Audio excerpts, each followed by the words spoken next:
Yes, this week on Download This Show, we are examining all of the different streaming services that are about to become a big part of your TV viewing experience.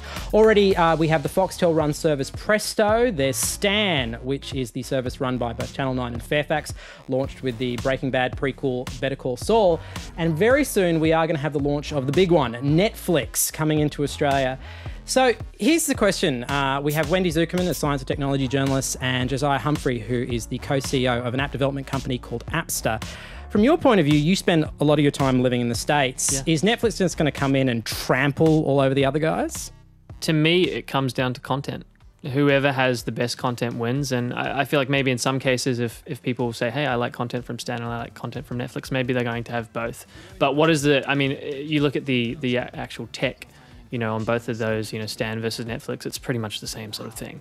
What is better on, depending on which one you want to go with, would be what sort of content you think is cooler. If you love House of Cards, you're probably going to want to side with Netflix. It's fascinating though, because if they do set their price point around as low as Stan, and Stan's like $10 a month, it's really, really cheap. I suspect Netflix might be more expensive than that. It's well within what I suspect most people would pay for both. I have a sneaking suspicion people will end up paying for both. Yeah, I agree. And even Presto, which is Foxtel's offer, will probably be around that same $10 price point. So even then, you're spending maybe $30, $35 a month and getting everything. I know there's been lots of complaints out there, people saying, why isn't all the content on the same server? Yeah. And so it's not like that anywhere in the world. Exactly. Though. You've always had to have a remote to flick the channel. Yeah. Or add more subscriptions to your TV cable package. Well, speaking of subscriptions, what does this do to Foxtel? Because it strikes me that Foxtel actually, compared to all of the organisations, has probably the most to lose here.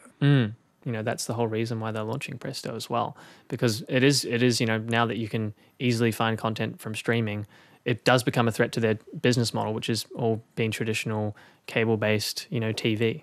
You spend a certain amount of your life living in the States, and there is a general trend that you're starting to see towards what people call cord cutters, people who are cutting their subscriptions. How have they behaved? How have the different cable companies behaved in the States? Well, I think they are, doing what they can to keep subscribers. But yeah, you have to look at Netflix now, which has over 50 million subscribers, I think, in the US. They're trying as hard as they can to, create content in order to, keep subscribers. But more and more are definitely moving away from cable TV. I rue the day when we start saying, oh, poor cable companies. They've been monopolising this business for awfully long time. And they've had notice and they've had money to be innovating for a long time. And the fact that they've really dragged their feet in the streaming space just makes me think, right? Yeah, they'll get what's coming to them. There's sort of a defensive play where Foxtel is very aware that, streaming services are now coming into Australia. Netflix is probably going to come along and try and buy as many licensing or rights as they can over lots of different content. Foxtel obviously has to be worried about that. So whatever they can do with Presto to make sure that those customers that they already have or potential customers that are interested in streaming stay with Presto and stay within their database rather than go to Netflix, they get to defend more and more market share. So in that case, it's not necessarily about profit. Similarly, in the way to, again, Facebook, wanting to buy Snapchat, it's not really about profit. It's about them now trying to get into mobile and defend so that a little player doesn't become a big player. What do you think about Netflix's declaration that they'll never move into topical programs like news and sport? Good play, bad play? Well, I think it makes a lot of sense from a strategic perspective because, you look at what Netflix is and it really is about on-demand, content that you might view, a year, today, or you might be interested in a year from now. So, relevant things like sport or news, they're relevant for 24 hours a week, a few weeks, but they don't really come into that whole long-term sort of content that's relevant. And that's not to say that once they go and really conquer what they're doing right now and, scale that out across whoever knows how many countries, that maybe that then becomes part of it. Who knows?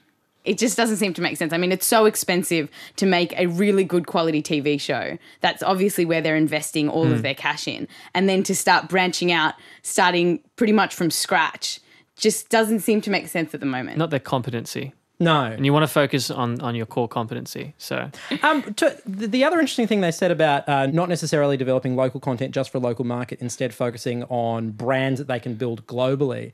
That does make a lot of business sense, doesn't it, Wendy? Yes, I think so. I mean, Stan, it makes sense that they're going to be focusing on Australian content because that is really their only point of difference, other than the name, of course. I think for Netflix, even I'm sure that when they answered your question, they were incredibly polite, but I feel like it's when a little mouse goes to an elephant and says, "What cute. about me?" It would just be very surprising if Netflix, although obviously they care about the Australian market and they're going to make a lot of money from us, if they were investing heavily in Australian-made content, I think that would be very surprising.